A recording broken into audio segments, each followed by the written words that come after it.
Hi everyone, welcome back to my YouTube channel. तो आपण मैंने भावुवे एत रात उठिकी कौन करुच्ची आउ ब्लॉग कौन स्टार्ट कलानी। एक्चुअली मु रेडी होकर बाहर आज हूँ पंचुकर फास्ट डे। तो मु मो मेकअप बॉक्स धरिकी रेडी हो जाइए। तो चलतु रेडी हो जावा। तो मुझे ड्रेसटा पिंधि आज जेहेतु फास्ट डे थिला आ चलिकी जबार थिला तो मुझे रेडी होची। फास्ट तो मुझे लगाइनी बट हल्का लगौची बड़े देखी पारे एमती सब किसी नॉर्मल ही थाए मोर कहीं मो बेस मेकअप करवा मत भल लगे। तो मुझे रेडी हो जाइए। एबे आमे बाहर की जीवा मंदिर। बेसी किछि लेट हैनी, टाइम मे बी 4:50 होइथिबो ना कौन। तो आमे बाहरी पड़लु मंदिर जावाई। रास्ता तो पूरा सुनसान। मु आउ मो भौणी 3 जण मिसिकी नजाराटा बहुत भलो एक्सपीरियंस मो पाई, जेहेतु मो फास्ट टाइम। आगरू मु पंचुक करिछि किंतु एमिति एते शीघ्र उठिकी केबे जाई ना। जेहेतु आम गाँ पाखरे मंदिर थाए तो एते जल्दी मु जाएनी। तो यहाँ गोटे नुआ एक्सपीरियंस मो पाई। आउ रास्ता तो पूरा सुनसान। दिवाली जहाँ जमी डेकोरेशन थिला आज पर्यंत अच्छी।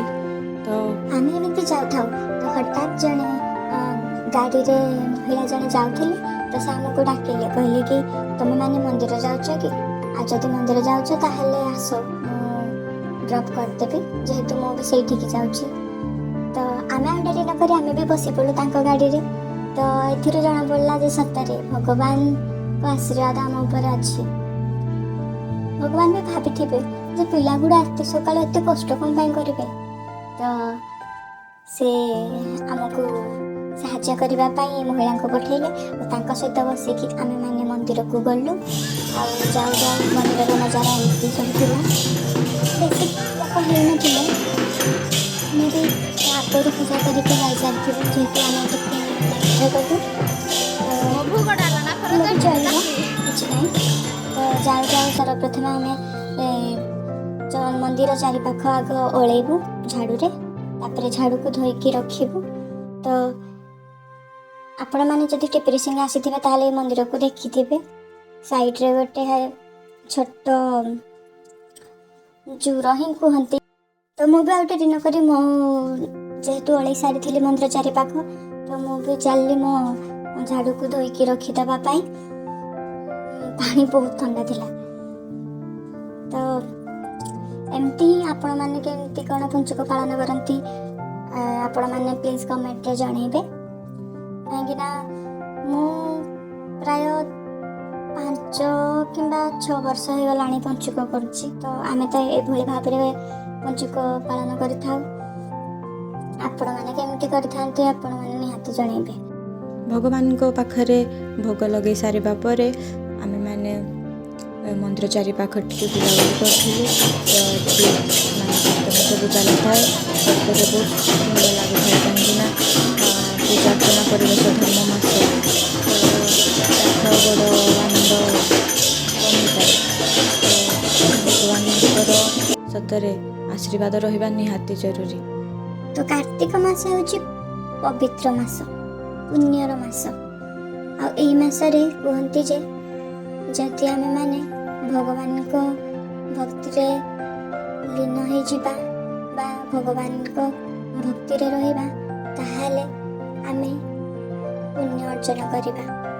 तो मो भौणी माने मंदिर दर्शन करी भगवान को निज मन कथा जणै। तो एमती जेहेतु साइड रे गोटे चूर थिला तो सेठी टिके देखुथुलु भल नजारा थिला सकाळ सकाळ। तो सब देखी सारी आमे माने बाहर पड़लु पुणी घर को आसवाई कहीं बहुत लेट भी हो गलानी। जेहेतु आम चलिकी आसीचे तो चलिकी तो जावाक पड़ो ना। तो से आम मैंने आ डेरी नक बाहर पड़लु घर को आसवाई। तो सहीठू बाहरी आसिकी आमे माने आम गाँ मंदिर रे पहुँचलु। आसिकी एठी मध्य जेमिति झाड़ू करी भगवान को गधेई तापर से भोग दीप सिंदूर नड़िया लगेकी पूजा अर्चना आरंभ करदेलु। जेहेतु बहुत लेट हो जाइथिला तो किछि नहीं चलिबो भगवान को पूजा करिवारे कोनोसी लेट हे न थाए चलिबो तो तापरे पूजा अर्चना सारी मु आसी जाइथिली घर को आसिकी घरे मुरुज पकेवा स्टार्ट कर देइथिली आउ एथिला मुरुज भल लागिले निहाती कमेंट रे जणेबे तो वीडियोटी भल लागिथिले लाइक करिवे शेयर करिवे thank you so much for watching.